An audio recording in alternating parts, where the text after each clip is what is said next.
मित्रों, आज हम आपको देवताओं से संबंधित सारी जानकारी देने वाला हूँ। इस वीडियो को देखने के बाद आपके मन में उठ रही देवताओं से संबंधित प्रश्नों के उत्तर भी मिल जाएंगे।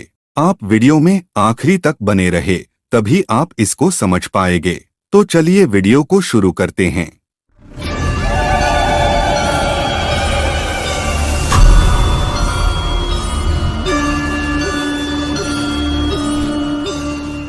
मित्रों, सबसे पहले हम आपसे यह पूछना चाहते हैं कि क्या आपने ऐसे किसी इंसान को देखा है जिसके शरीर में देवता वास करते हैं, यानी ऐसा इंसान जिसके शरीर पर देवता आते हैं। यदि आपका जवाब हाँ है, तो आपको यह वीडियो पूरी देखनी चाहिए, आप इसे जल्दी समझ जाएंगे। मित्रों, सनातन वेद पुराण आदि में 33 कोटि देवी देवताओं का उल्लेख मिलता है, लेकिन वर्तमान समय में 33 कोटि के जगह लोगों ने 33 करोड़ देवी देवताओं को जान लिया। परंतु यह धारणा बिल्कुल गलत है, क्योंकि कोटि अलग अलग प्रकार को इंगित करता है, यानी कास्ट को बताता है। तो आप यह हमेशा याद रखें कि 33 प्रकार के उच्च कोटि के देवी देवता होते हैं, यानी इस पूरे ब्रह्मांड को संचालित करने के लिए 33 प्रकार के ही देवी देवताओं को भगवान ने उत्पन्न किया, और उन्हीं 33 प्रकार के देवताओं से अन्य देवगण उत्पन्न हैं। लेकिन आज हम आपसे उन देवताओं की बात करेंगे जो शरीर में बसने आते हैं। मित्रों, 33 उच्च कोटि के देवता हैं जो अपने अपने लोक में रहते हैं। उनके अलावा भी पृथ्वी पर मौजूद करोड़ों देवी देवता है जो स्वर्ग लोक के देवताओं के अंश होते हैं, यानी उनकी एक छोटी सी ऊर्जा होती है। हम आपको आसान तरीके से ही समझाने के लिए यहाँ पर देवताओं को वर्गीकृत कर रहे हैं। उसके बाद हम देवता को प्रसन्न करके शरीर में कैसे बुलाएं यह बताएंगे, और जब देवता शरीर में आते हैं तो आपको कैसा महसूस होता है यह भी बताएंगे। उन देवताओं के नाम जिनसे आप परिचित हैं और जिनकी पूजा आप ज्यादा करते हैं। मित्रों, सबसे पहले हम कुल के देवी देवता को समझते हैं। कुल देवता का मतलब घर के देवता से होता है। कुल देवता को पारिवारिक देवता भी कहते हैं। कुल देवता वे होते हैं जिन्हें केवल आपका परिवार पूजा करता है। इन देवताओं के साथ आपका या आपके परिवार का कोई रिश्ता होता है। बहुत सारे लोग इन्हें पूर्वज देवता के नाम से भी जानते हैं। अब जानते हैं कि कुल देवता कैसे बनते हैं। यह देवताओं के पूर्वज है जिनकी मृत्यु बचपन में अल्पकाल में हो जाती है और किसी कारणवश वे दूसरा जन्म नहीं ले पाते हैं, और ये उनके घर के कुल देवता बन जाते हैं। इनमें से जो आत्मा पवित्र यानी अच्छी होती है, वह अपने परिवार से रहने के लिए एक स्थान मांग लेती है, जो उसे एक छोटे से घर या एक मंदिर के रूप में दे दिया जाता है, और पूरे विधि विधान से पूजा करके उन्हें उस स्थान में बसाया जाता है। कुल देवता को प्रसन्न करना सबसे आसान माना जाता है, क्योंकि एक तो कुल देवता की पूजा केवल आप और आपका परिवार करता है, जिससे उनके आपसे प्रसन्न होने की संभावना ज्यादा हो जाती है। दूसरा, कुल देवता अपने वंशजों के द्वारा सच्चे मन से पूजा और सेवा करने से अधिक प्रसन्न होते हैं। अब ग्राम के देवता को समझते हैं कि ये कौन होते हैं।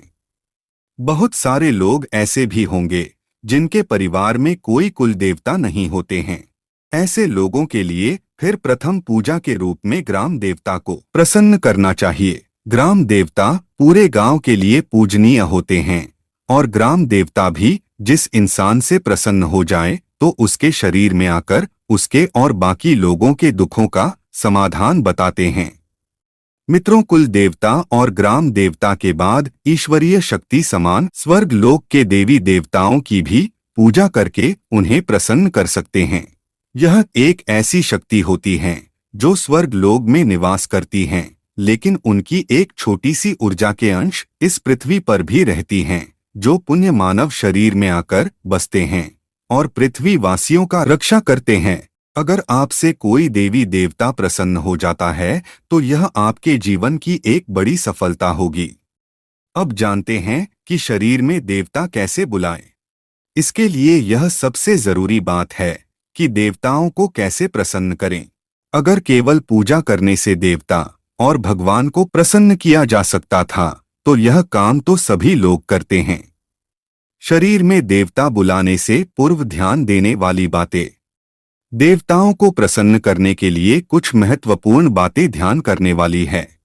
पहला ये कि जो भी व्यक्ति उनकी पूजा करता है उसकी भावना कैसी है, और जब भी आप पूजा करें तो आपका पूरा ध्यान देवताओं पर ही होना चाहिए। आपके मन में मोह माया जैसा कुछ भी नहीं होना चाहिए। अगर आप चाहते हैं कि देवता आपसे इतने प्रसन्न हो कि आपके शरीर में वास करने आ जाएं, तो सबसे पहले आपको अपने शरीर को पवित्र करना होगा। देवता उसी शरीर में आते हैं जो एक पवित्र शरीर होता है। शरीर को पवित्र करने के लिए आपको अपने शरीर में सतोगुण यानी अच्छाई गुण की मात्रा बढ़ानी होगी। सत्वगुण की मात्रा को बढ़ाने के लिए आपको सबसे पहले तो आप अपने मन में आने वाले नकारात्मक विचारों का त्याग कर दे। किसी भी व्यक्ति की निंदा न करें, झूठ नहीं बोले, बेईमानी न करें, हिंसा न करें, सत्य और भगवान में विश्वास बनाए रखें। अपने खान पान सही करें, क्योंकि हमारा शरीर और मन जैसा हम खाते पीते हैं वैसा ही बन जाता है। पवित्र तन मन के लिए तमोगुण खाना बिल्कुल नहीं खाए।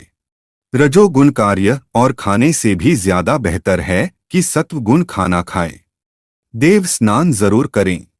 मित्रों, शास्त्रों के अनुसार 4 बजे से 6 बजे तक देवता, 6 से 8 इंसान और 8 बजे के बाद राक्षसों का स्नान माना जाता है। इसलिए आप 4 से 6 के बीच ही स्नान करें। इसके बाद सबसे अधिक महत्वपूर्ण है धैर्य बनाए रखे, क्योंकि किसी भी कार्य में जल्दबाजी अच्छी नहीं होती है। इस कार्य में कई महीने भी लग सकते हैं और कई साल भी लग सकते हैं। यह सब कुछ देवी देवताओं के मन पर निर्भर करता है कि वह आपकी पूजा से कितने प्रसन्न होते हैं। लेकिन एक बात हमेशा याद रखें, मेहनत और सच्चे श्रद्धा भाव से किया गया पूजा पाठ कभी व्यर्थ नहीं जाता। शरीर में देवता आना। बहुत ही भाग्यशाली होते हैं वे लोग जिनसे देवता प्रसन्न होते हैं, इसलिए हमेशा देवता के घर आने पर खुश रहें। भगवान की कृपा दृष्टि सही और आपसे देवता प्रसन्न हो जाते हैं, तो आपको कैसे पता चलेगा यह भी आप जान लीजिए। मित्रों, देवता आपसे प्रसन्न होते हैं तो सबसे पहले आपको देवता सपनों में दिखने शुरू होंगे। आपको देवताओं से जुड़े सपने आएंगे। आपको देवता की प्रिय वस्तुएं भी सपने में देख सकती है। अलग अलग देवता की पूजा करने पर अलग अलग तरह के सपनों द्वारा वह आपको संकेत देते हैं। उदाहरण से भगवान शिव के भक्तों को सांप, नंदी, अघोरी जैसा कुछ दिखाई देता है। माता के भक्तों को शेर आदि। कुल देवता की पूजा करने पर किसी पूर्वज का दिखाई देना आदि। ऐसे किसी भी सपने को नजरअंदाज ना करें। चीजों को एक दूसरे से जोड़कर देखें और उनका मतलब समझने का प्रयास करें। अब जानते हैं शरीर में देवता आने पर क्या होगा। जब भी कोई देवता आपके शरीर में आता है तो आपको शरीर में एक अलग ऊर्जा की अनुभूति होगी। आपको ऐसा महसूस होगा जैसे आपके मन पर किसी और ने कब्जा कर लिया है। कुछ लोग देवता आने के लक्षण पहचान नहीं पाते हैं और देवता को कोई भूत प्रेत समझकर डरने लगते हैं। ऐसा नहीं करना चाहिए। अगर आप पूजा पाठ करने वाले इंसान हैं, तो बिल्कुल डरने की कोई आवश्यकता नहीं है। देवता हो या भूत प्रेत, दोनों में एक बातें समान होती है कि वह ढोल बजने पर बाहर आ जाती हैं। आपके मन से निकलकर दिमाग और जुबान पर आ जाते हैं ताकि वह सामने वाले से बात कर सके। जब भी देवी देवता किसी के शरीर में वास करते हैं और संगीत की धुन पर या प्रार्थना करने पर बात करने के लिए बाहर आते हैं, तो व्यक्ति के शरीर में एक अजीब सी हलचल होती है। उसके पैरों में कंपन होने लगती हैं, हाथों में खून का दौर तेजी से चलने लगता है, आंखों में एक चमक सी आ जाती है।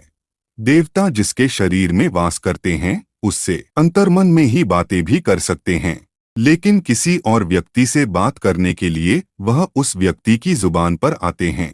जब देवता से कुछ पूछा जाए और वह व्यक्ति के शरीर में पूरी तरह आ चुके हो, तो वह व्यक्ति बिना देवता की इच्छा के चाह कर भी कुछ नहीं बोल पाता। देवता जैसा चाहते हैं वैसा ही वह बोल पाता है। जब देवता आपसे आपके परिवार के किस सदस्य से प्रसन्न होकर उसमें वास करते हैं, तो यह मान लीजिए कि इससे ज्यादा शुभ आपके परिवार के लिए कुछ नहीं है।